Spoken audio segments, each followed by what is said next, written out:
Hair transplant के अंदर एक अच्छे हेयर लाइन डिज़ाइन का क्या रोल है और ये कैसे आपके रिज़ल्ट को एनहांस कर सकता है। आज के इस वीडियो में हम बात करेंगे हेयर लाइन डिज़ाइन कैसे की जाती है और इसके अंदर किन फैक्टर्स की इंपॉर्टेंस है। मेरा नाम डॉक्टर बीके गर्ग है। मैं प्लास्टिक और कॉस्मेटिक सर्जन हूँ आइकॉनिक क्लिनिक गुरुग्राम में। दोस्तों, हेयर ट्रांसप्लांट एक बेहद कॉमन सर्जरी है और आजकल बहुत सारे लोग इस सर्जरी को चूज़ कर रहे हैं। ये एक सेफ प्रोसीजर है और इसके रिजल्ट्स प्रेडिक्टेबल हैं। एक अच्छे हेयर ट्रांसप्लांट रिजल्ट के अंदर हेयर लाइन डिज़ाइन बेहद इम्पॉर्टेंट है। एक अच्छी हेयर लाइन क्या है? एक अच्छी हेयर लाइन के 3 फैक्टर्स हैं: डिज़ाइन, डेंसिटी और डायरेक्शन। इन तीनों की अपनी अपनी इम्पॉर्टेंस है और तीनों में से कोई भी किसी को रिप्लेस नहीं कर सकता। आइए हम इसके बारे में एक एक बार में बात करेंगे। हेयर लाइन डिज़ाइन क्या है? ये सबसे इम्पॉर्टेंट फैक्टर है एक अच्छे हेयर ट्रांसप्लांट रिजल्ट के लिए। अगर आपका डिज़ाइन सही नहीं हुआ है तो आप उसको डेंसिटी बढ़ा के या अच्छी डायरेक्शन से ओवरकम नहीं कर सकते। अच्छा हेयर लाइन डिज़ाइन क्या है या इसके अंदर क्या मिस्टेक्स हो सकती हैं? अच्छी हेयर लाइन वो है जो देखने में नेचुरल लगे। नेचुरल अपीयरेंस के लिए हेयर लाइन का सही से डिज़ाइन होना ज़रूरी है। डिज़ाइन से हमारा मीनिंग ये है कि हम किस एरिया में कवरेज देंगे, कितनी हाइट पे हेयर लाइन को डिज़ाइन करेंगे, क्या हम साइड टेम्पल्स को कवर करेंगे या नहीं करेंगे, क्या आपके साइड टेम्पल्स को रिकंस्ट्रक्ट करना चाहिए कि नहीं करना चाहिए। इसके अंदर जो कॉमन मिस्टेक्स हैं जिसके लिए कई बार पेशेंट भी रिस्पॉन्सिबल हो सकता है और सर्जन भी रिस्पॉन्सिबल हो सकता है, वो है हेयर लाइन की हाइट। अगर हेयर लाइन लो हाइट पे डिज़ाइन की गई है, ये एक ऐसी ब्लंडर हो सकती है जिसको सही करना बेहद मुश्किल है। इससे 2 तरह के नुकसान होते हैं। एक तो ऐसी हेयर लाइंस जो लो हैं वो देखने में अननेचुरल लगती हैं। दूसरा, अगर आप लो हेयर लाइन डिज़ाइन कर लेते हैं तो आप ग्राफ्ट ज़्यादा कंज्यूम करते हैं। ऐसा करने से आपकी टोटल ग्राफ्ट रिक्वायरमेंट इंक्रीज़ हो जाती है। इसके इंक्रीज़ होने से आपको फ्यूचर में ग्राफ्ट डेफिशिएंसी का इशू हो सकता है या शायद आप डिज़ायर्ड कवरेज दे ही ना पाएँ। हेयर लाइन डिज़ाइन को लेके या इसकी हाइट को लेके जो कॉमन मिसपरसेप्शन है वो ये है कि पहले हेयर लाइन किस लेवल पे हुआ करती थी। When you are very young, जब आप 16, 17 या 18 साल के होते हैं, आपकी हेयर लाइन एक बॉयश हेयर लाइन होती है जो काफ़ी लो भी हो सकती है। काफ़ी पेशेंट्स ये फील करते हैं कि अगर उनके पहले नेचुरली बाल इस लेवल तक थे तो आज उस लेवल पे हेयर लाइन क्रिएट करने से वो कैसे अननेचुरल दिखेगी। इस बात को अच्छे से समझिए। नेचुरल बाल नेचुरल ही दिखते हैं। वो कई बार काफ़ी नीचे भी हो सकते हैं या इरेगुलरली प्लेस्ड भी हो सकते हैं, लेकिन हेयर ट्रांसप्लांट एक ऐसा प्रोसीजर है वो तभी नेचुरल दिखता है अगर उसको एक पर्टिकुलर तरीके से किया जाए।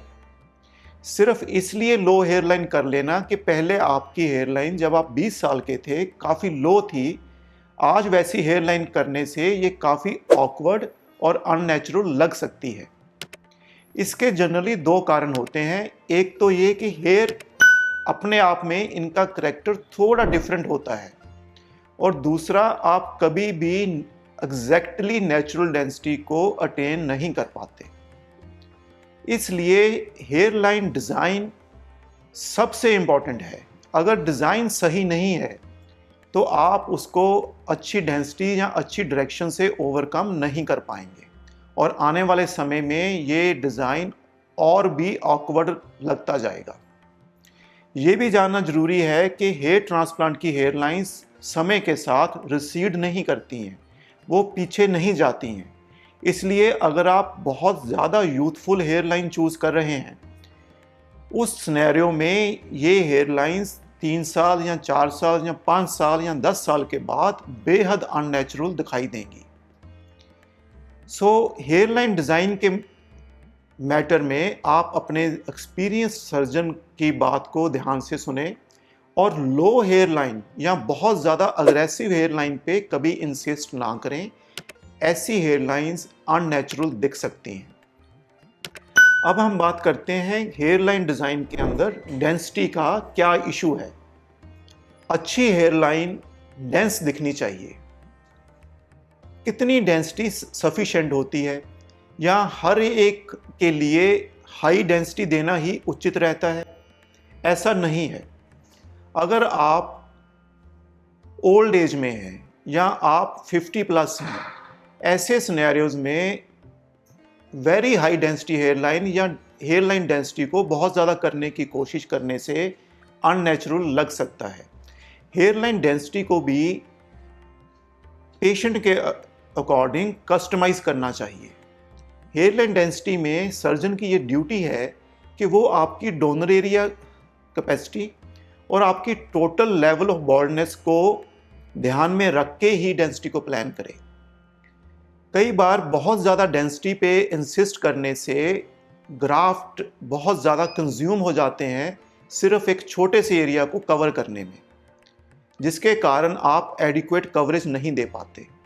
अगर कवरेज एक एडिक्वेट लेवल तक ना दिया जाए तो फ्रंट में बहुत ज़्यादा दी हुई डेंसिटी भी अननेचुरल अपीयरेंस दे सकती है। तीसरी बात हम करते हैं डायरेक्शन का क्या रोल है।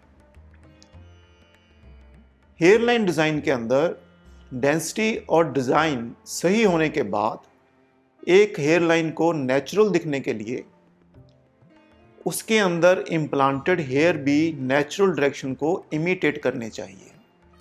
वो हो सकता है कि एग्जैक्टली नेचुरल बालों को इमिटेट ना करें, लेकिन उनकी इम्प्लांटेशन के समय ये ज़रूरी है कि उनको ऐसी डायरेक्शन दी जाए जो उस एरिया के नेचुरल हेयर को इमिटेट करे। ऐसा करने से आपको अपने हेयर को किसी भी तरीके से स्टाइल करने की फ्रीडम रहती है। जब बाल नेचुरल डायरेक्शन में ग्रो करते हैं तो आप उनको बालों की ग्रोथ आने के बाद किसी भी तरीके से स्टाइल कर सकते हैं।